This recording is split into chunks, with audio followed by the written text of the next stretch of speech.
अस्सलामुअलैकुम everyone, this is Faisal Aslam और इस वीडियो में हम बात करेंगे एवरीडे साइंस एमसीक्यूज़ की। जो हमने रिसेंटली एमसीक्यूज़ कलेक्ट किए थे, प्रिपेयर किए थे मैंने, उसका पार्ट 1 है।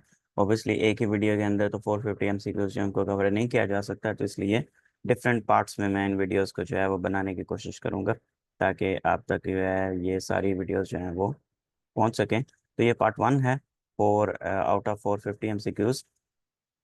तो इसके अलावा जो हमने जो न्यू नोट्स प्रिपेयर किए हैं, 400 कंप्यूटर, 180 जो रिसेंटली करंट अफेयर्स के, 450 everyday science, 450 English, 250 geography, 400 Urdu, 450 Pakistan, 200 maths, 400 plus Islamiyat और 600 प्लस जनरल नॉलेज। जो भी इम्पोर्टेंट एमसीक्यूज थे वो मैंने इसमें कवर किए हैं। तो जिनमें से ये एक पोर्शन है 450 इम्पोर्टेंट एवरीडे साइंस एमसीक्यूज का फर्स्ट पार्ट। इसके अलावा बाकी जो हैं उनके भी आहिस्ता आहिस्ता मैं वीडियोस जो है बना दूंगा। करंट अफेयर्स की तो ऑटोमेटिकली ऑलरेडी बन चुकी हैं। कंप्यूटर की भी मैंने 2 वीडियोस बना दी हैं और बाकी भी जो हैं वो भी इंशाल्लाह जल्द इन पर भी काम किया जाएगा। अगर आपको ये सारे नोट्स अभी चाहिए इमीडिएटली तो 500 रुपीज़ इसी पैसा कर दें इस नंबर पे, और इसी नंबर पे स्क्रीनशॉट सेंड कर दें तो आपको ये तमाम नोट्स हैं आपके व्हाट्सएप पे सेंड कर दिए जाएंगे। और अगर आपको अभी फ़िलहाल इम्पोर्टेंट मतलब इमीडिएटली ज़रूरत नहीं है तो फिर हम ऐसा ऐसा वीडियोस बनाते रहेंगे, तो आप उसमें फ्रीली इन वीडियोस को ही देख सकते हैं और प्रिपरेशन कर सकते हैं। आपको नोट्स लेने की फिर ऐसा ज़रूरत नहीं है। ओके, सो स्टार्ट करते हैं। Let's just begin with this one.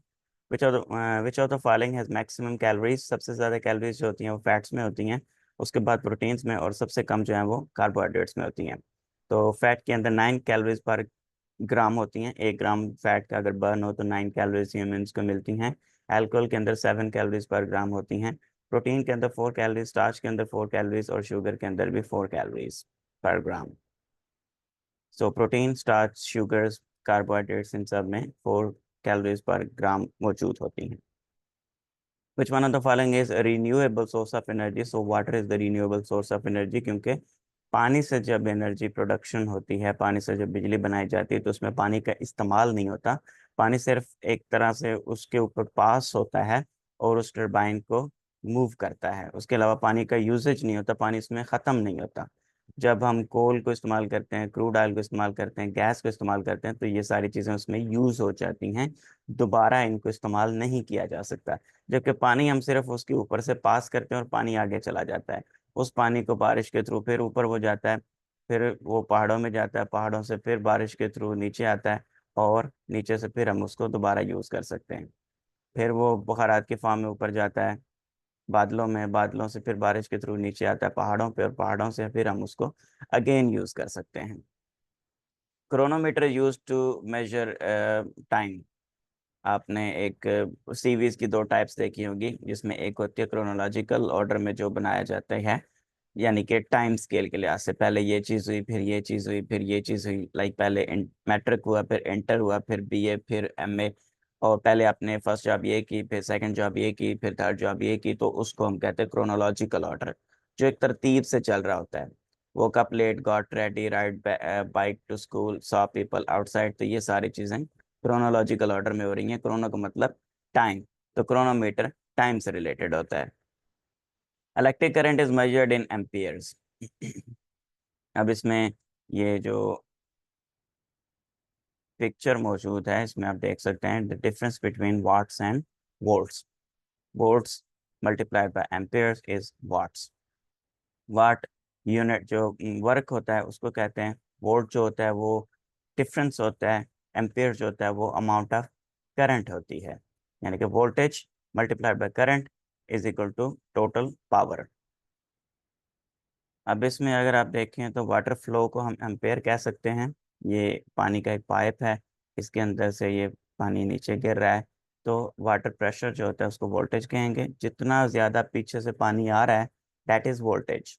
उसका फ्लो कितना बह रहा है उसको एम्पेयर कहेंगे। पाइप का साइज़ जो है वो ओहम है, यानी कि वो रेजिस्टेंस है। अगर पाइप का साइज़ ज़्यादा होगा तो उसको रेजिस्टेंस कम होगी, वो ज़्यादा तेज़ी से फ्लो करेगा। पाइप का साइज़ कम है तो फिर उसको रेजिस्टेंस ज़्यादा होगी, वो जल्दी मतलब फ्लो नहीं कर सकेगा, उतना ज़्यादा पानी उसमें नहीं आ सकेगा। एनर्जी क्रिएटेड जो होती है, जो उससे एनर्जी बनती है, उसको वाट कहते हैं।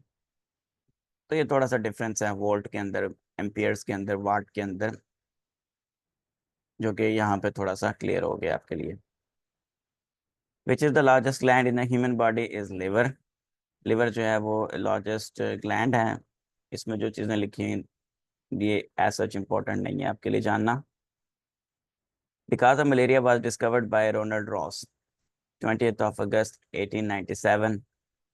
Sikandrabad, Ross made his landmark discovery while dissecting the stomach tissue of Anopheles mosquito fed 4 days previously on a malarious patient.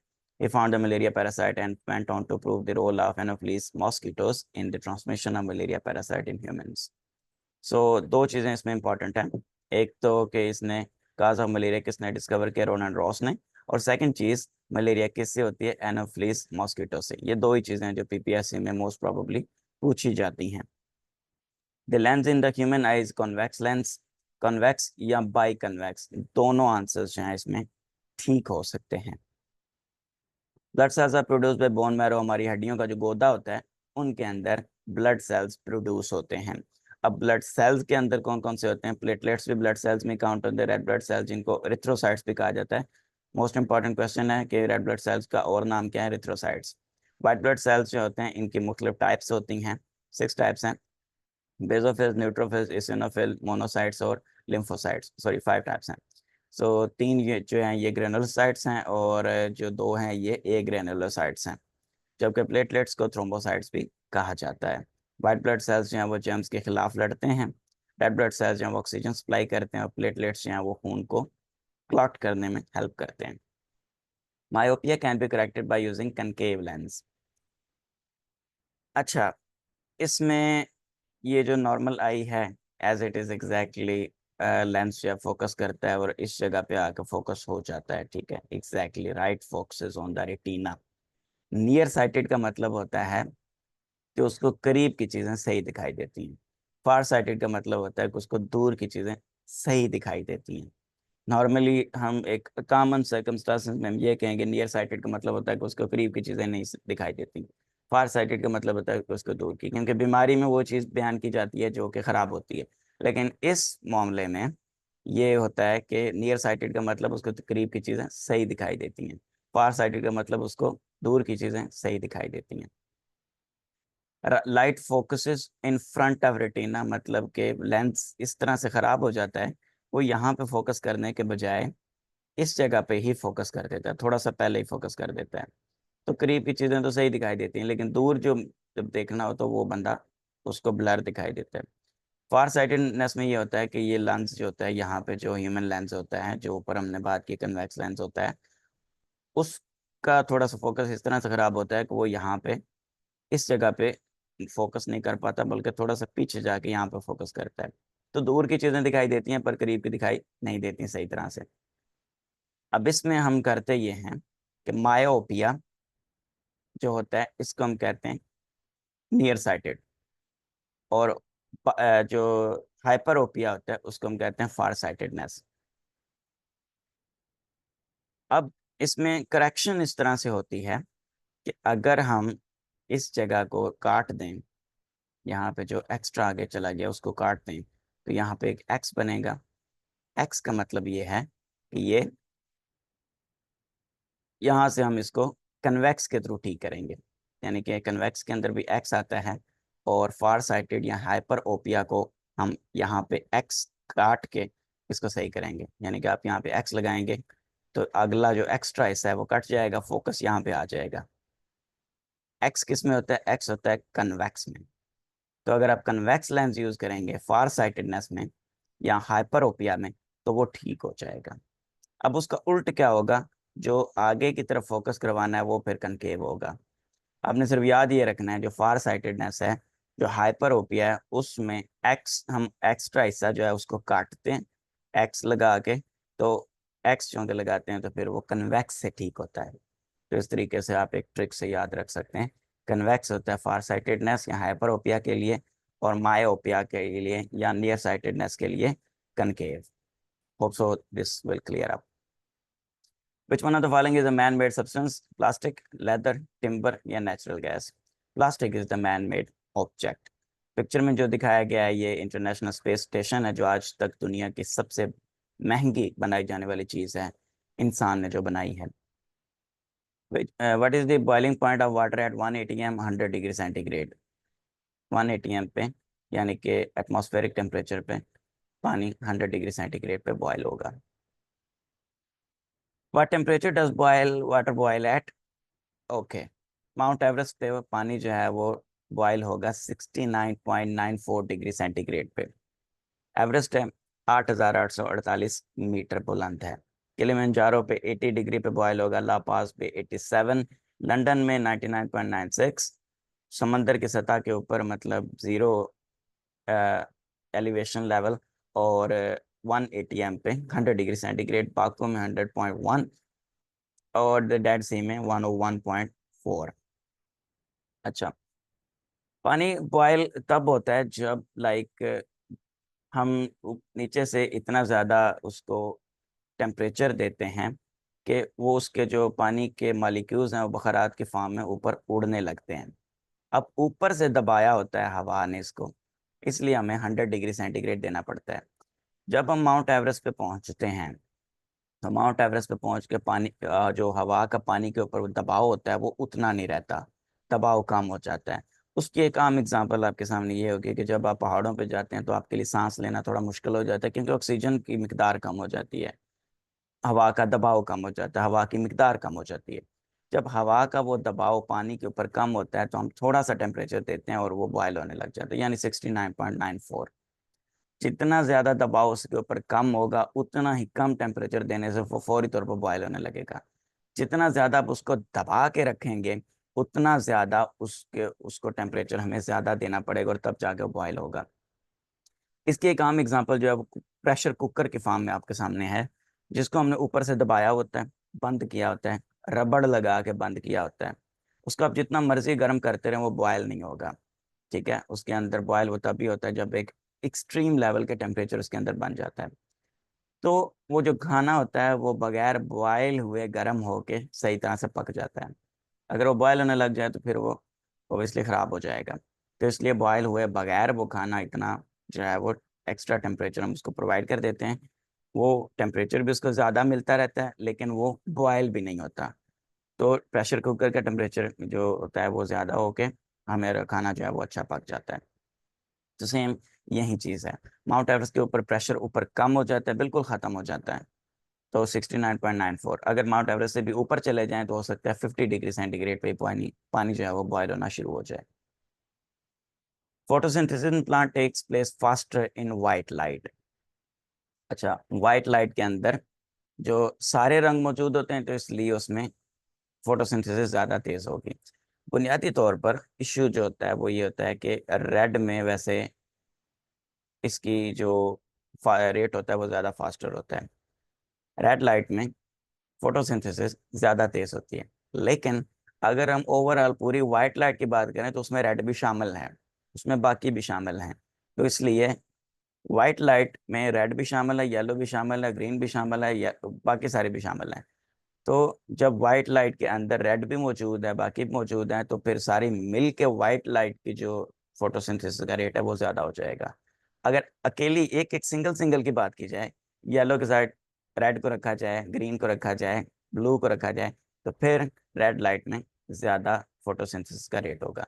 लेकिन रेड लाइट को जब हम कंपेयर करेंगे वाइट लाइट के साथ तो इसमें रेड भी आ जाएगी, वाइट भी आ सॉरी ब्लू भी आ जाएगी, ग्रीन भी आ जाएगी, येलो भी आ जाएगी. तो इसलिए वाइट लाइट का जो रेट है वो ऑब्वियसली बाकी छोटे एक एक सिंगल सिंगल लाइट से ज़्यादा हो जाएगा.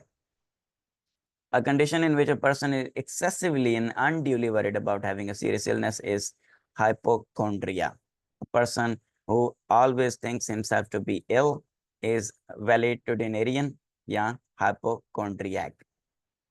हमारे सिलेबस में एक कहानी भी थी, a man who was a hospital, जो खुद से देख लेता है कि मुझे ये बीमारियां हैं और उसके बाद वो हॉस्पिटल पहुंच जाता है. तो ये सेम केस है वो वाला.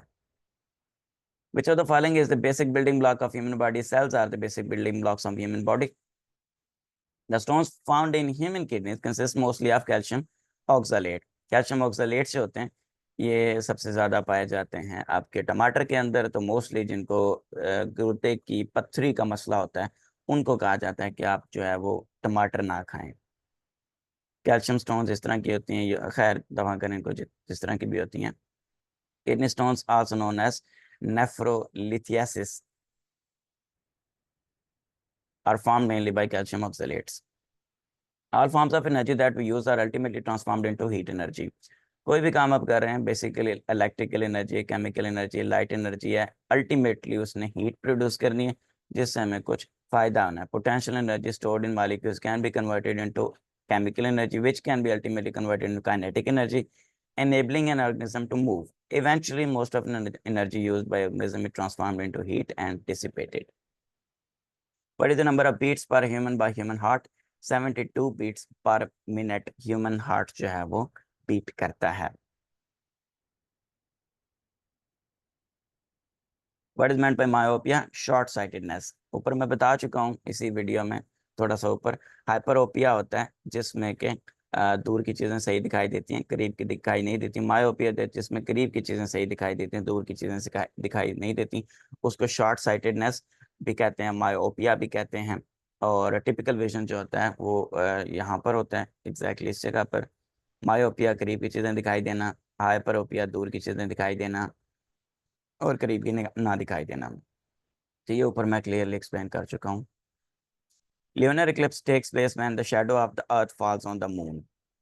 सोलर इक्लिप्स इस तरह होता है कि अगर मून जमीन के रास्ते में आ जाए तो फिर मून का जो साया जमीन के ऊपर पड़ता है जिस जगह पे, उस जगह पे जो सूरज है वो उस वक्त उस टाइम के दौरान नजर नहीं आता।